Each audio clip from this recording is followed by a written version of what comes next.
Признаться честно, у нас сейчас крайне натянутые отношения что с Konami, что с eFootball. Спасибо за это большое третьим лицам и самим разработчикам непосредственно. Но, как нельзя кстати, для мобильных устройств, судя по всему, выкатили окончательную версию UFL. Вы же еще помните про такой футбольный симулятор? Тогда как на консолях и вроде как на ПК он уже вовсю функционирует, люди играют, собирают составы, релиз на мобилках стал доступен буквально-таки пару дней назад. И учитывая, что я неоднократно говорил про старшую версию этой игры, давайте также ознакомимся и с мобильной версией. Что же она нам может привнести и стоит ли обращать на нее внимание, если после 15 июня мы не сможем заходить в eFootball. Давайте разберемся. Футбольный сезон близится к концу. Konami подводит его итоги новыми наборами, а там и чемпионат мира не за горами.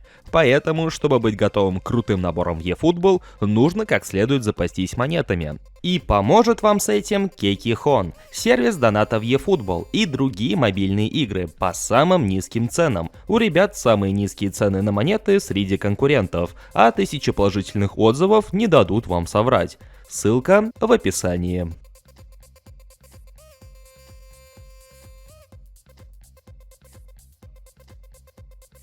Мне 5 лет.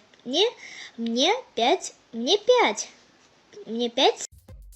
Загрузка мира. Интересно, что же там за мир такое загружается? И целого мира мало.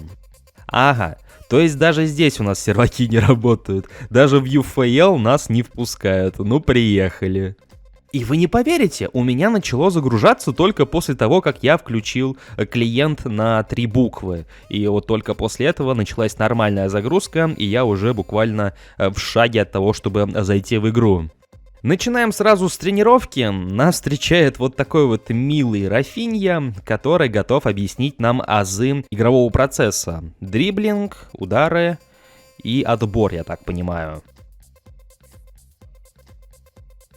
Собственно, да, первая тренировка позволяет нам прощупать вот игровой процесс, хоть и частично, хоть и не в условиях полного матча, где полно соперников, ваших партнеров по команде, но по первым впечатлениям, вот от того, что я управляю футболистом, делаю какие-то другие движения, в принципе, не так топорно, как я того ожидал. От игрового процесса старшей версии на консолях у меня успело сложиться впечатление, что там геймплей слегка топорный, то есть некоторые анимации смотрятся неплохо, но сам геймплей максимально топорный. Здесь же ощущение, восприятие как-то поприятнее, конечно.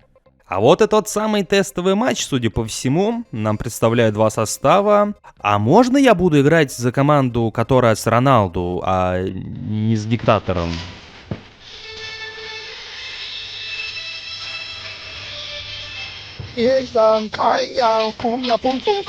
Ну, какие-то прям смехуёчки тут травить не получится, потому что сила искусственного интеллекта максимально занижена, поэтому притираемся к геймплею. Конечно, мне некомфортно играть, учитывая, что это мобильный гейминг, который я особо-то и не котирую. Мне крайне неудобно водить своими толстыми пальцами по экрану собственного телефона. И, как назло, пришлось играть за команду вместе с диктатором. Ну, блядь, спасибо.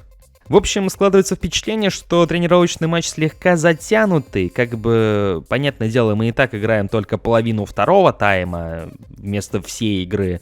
Но, учитывая, что сопротивление со стороны ИИшки прям не идет, ну, как-то слегка нудно. С другой стороны, для таких вот чайников, именно чайников мобильного гейминга, наверное, этого достаточно, чтобы более-менее притереться к геймплею. Хотя, понятное дело, нужно намного больше матчей. Вот так вот, кстати, если кто не знал, выглядит экран статистики в UFL, по крайней мере в мобильной версии так точно, потому что, по-моему, на консолях там побольше показывают цифр. И что интересно, тут даже присутствуют XG пресловутые. Ну, прикольно, ничего не скажешь.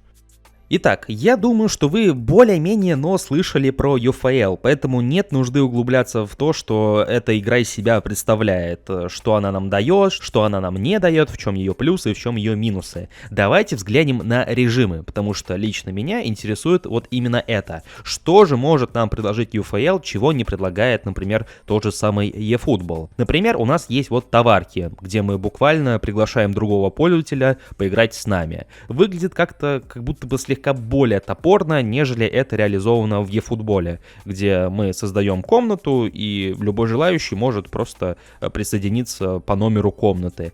Тут нужно отправлять ссылку, ждать, пока по ней перейдут. Это стандартная практика в подобных мобильных проектах, но выглядит все равно как-то уж чересчур простенько. Есть турнир, где мы выбираем сборную команду и, по сути, играем против искусственного интеллекта. Такой вот облегченный чемпионат мира, только без лицензии. С адидасовским мячом, но без самого чемпионата мира. По сути, то же самое, что присутствовало и у нас в eFootball, когда был Евро 24 года, Кубок Америки 24 года. Там у нас были буквально такие же турниры. Только в UFL, как я понимаю, можно получить чуть больше наград, нежели мы могли получить именно в eFootball. Ну и помимо стандартных составов, которыми мы играем, мы эти самые составы постепенно прокачиваем и получаем какие-то спешл-карточки. И постепенно начинаем играть против искусственного интеллекта с уровнем посильнее. Центр испытаний, по сути, та же самая тренировка, только с некоторыми условиями. Позволяет отточить наши навыки, так еще и поиметь различные поинты, например. Кстати, все это очень сильно напоминает тренировки из FIFA в режиме карьеры. Обожаю ее проходить в 16 части, параллельно убивая время в этих самых тренировках, вот к слову говоря. А моменты отрабатываешь, так еще и футболистов качаешь. Ну, кайф же. И самое интересное для меня — это режим карьеры. Признаться честно, я видел мельком ее упоминания, и именно этот факт сподвигнул меня скачать это чудо на свой смартфон. В конце концов, сколько бы роликов про карточки я не выпускал бы, начинал я все-таки именно с видосов по карьерам, поэтому я просто не мог пройти мимо подобного экземпляра. Но сейчас не об этом. Карьера в UFL представляет собой прохождение матчей с отдельно взятой таблицей, с разграничениями по месяцам и соответствующим получением наград. Ну и в принципе все. Ну и матчи играются за жизни, как и в eFootball. Святой мобильный гейминг, в конце концов.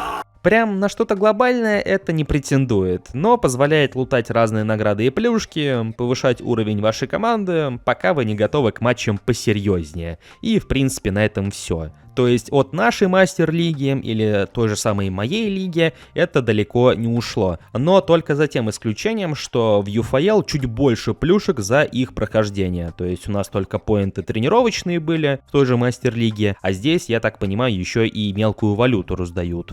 Ну и в целом-то я на самом деле ожидал худшего, учитывая, что изначально Strikers сделали упор именно на консольный релиз. На втором плане был ПК-шный релиз, и уже только в самом-самом конце они делали ставки на мобильные устройства. То есть мобильная версия игры также была в планах, но, как вы видите, она вышла самой последней. Поэтому были опасения, что качество будет слегка хромать. Но на самом деле нет, в принципе играется более-менее неплохо. Конечно, до геймплея eFootball этой игре еще расти и расти, в принципе, как и всем остальным проектам тоже. То есть геймплей у eFootball при всех ее недостатках все равно на 2, на 3 головы выше, чем во всех остальных играх. Ну, с этим ничего не поделаешь. Поэтому второй фри-ту-плейный конкурент постепенно начинает занимать свои позиции на рынке. Конечно, он еще не такой глобальный, но с другой стороны, если какая-то часть аудитории на тех же самых мобильных устройствах, на которые Konami как раз таки и делают упор, перейдет на ту же самую UFL, то, может быть, Konami задумаются и постараются предложить нам что-то более интересное, что могло бы удержать наш с вами интерес. Ну и в конце концов, если для нас уже игроков из RU-сегмента eFootball в какой-то момент окончательно перестанет быть доступной, то, в принципе, запасной аэродром в виде вот этого проекта, почему бы и нет?